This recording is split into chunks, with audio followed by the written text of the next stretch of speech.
C'est quelque chose de très lourd que de dire à quelqu'un qui pèse potentiellement 40% et quelques des voix au second tour, si on se réfère au scrutin précédent, vous ne pourrez pas concourir la prochaine fois. Ça n'est pas la mort du parti, puisque, comme je viens de le dire, il peut toujours présenter quelqu'un d'autre. Mais c'est quand même une peine très lourde et qui, de surcroît, risque de donner lieu chez les sympathisants du Rassemblement national à une perception très très politique du verdict. Le risque. C'est bon, barre de Sandrine, 1066. Bonjour. Bonjour. Juste ici. Madame, et bon dimanche. Merci à vous aussi. 1065, monsieur De Sass.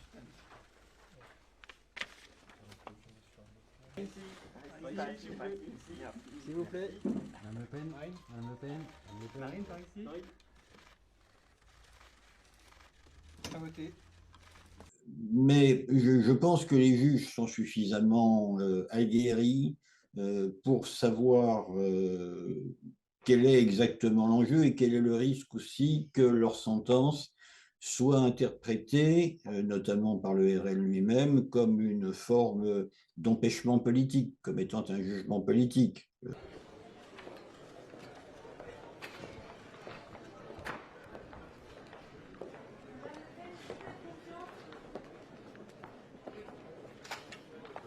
nous aviez dit que vous étiez sereine, que vous abordiez ce procès.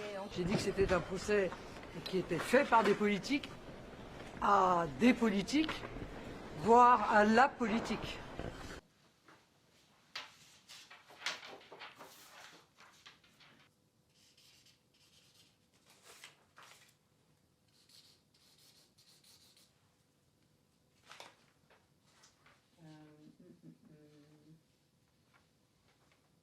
La tentation va être grande pour les magistrats de l'empêcher de concourir s'il prononce cette exécution provisoire sur une peine d'éligibilité de 5 ans, ce qui est requis. Donc, ce serait profondément choquant et profondément choquant pour notre démocratie d'empêcher un candidat naturel à se présenter à l'élection. Même, je n'ai pas de jugement à porter sur le fond de l'affaire, mais la peine n'est pas adéquate, vraiment.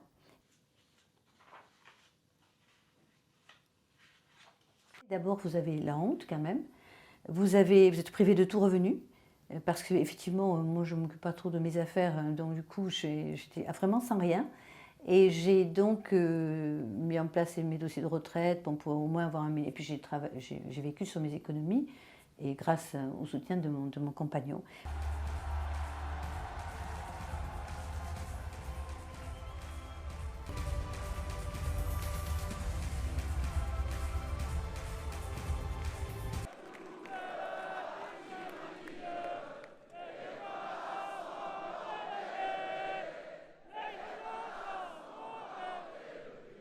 Cela fait déjà un certain temps que Jean-Thomas Bardella sait que cette procédure est en cours, qu'elle peut déboucher sur un verdict invalidant pour Marine Le Pen et que par conséquent il se prépare. Et on voit bien ces derniers jours comment il tente de se donner une stature internationale, comment il occupe l'espace médiatique.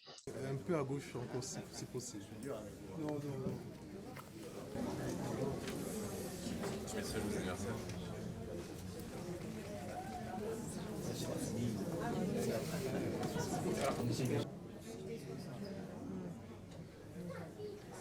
Je ne me mets pas dans cette hypothèse parce que Marine Le Pen est totalement innocente des faits qui lui sont reprochés.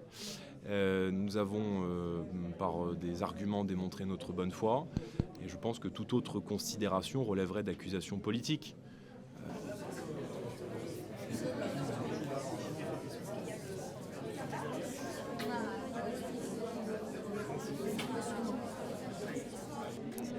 J'ai envie de vous dire, c'est un peu dégueulasse, parce qu'il y a d'autres partis politiques qui ont fait beaucoup pire, enfin, excusez-moi, pire que ça, et on leur dit rien. Parce que c'est tout, c'est Marine Le Pen, mais le problème, ce qui lui porte préjudice, c'est son nom de famille. Voilà, c'est pas la personne en elle-même. Mais bon, bah, de toute façon, si elle ne peut pas se présenter, la relève est là. Le problème, c'est qu'on a d'autres qui sont très bien placés.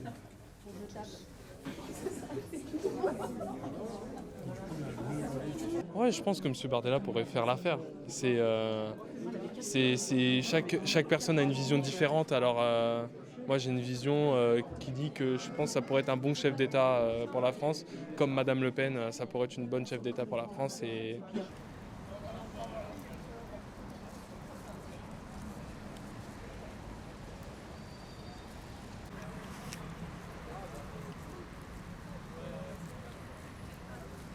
Les électeurs du Rassemblement national sont assez prompts à penser qu'ils sont victimes de la part des élites, entre guillemets, du pouvoir, entre guillemets, d'une mise à l'écart, d'une forme de relégation sociale, économique.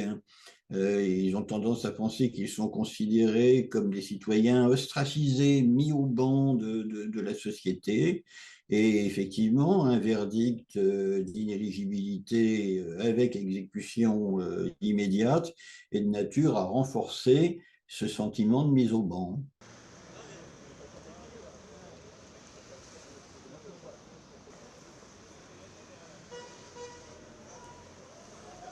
Écoutez, si elle est relaxée,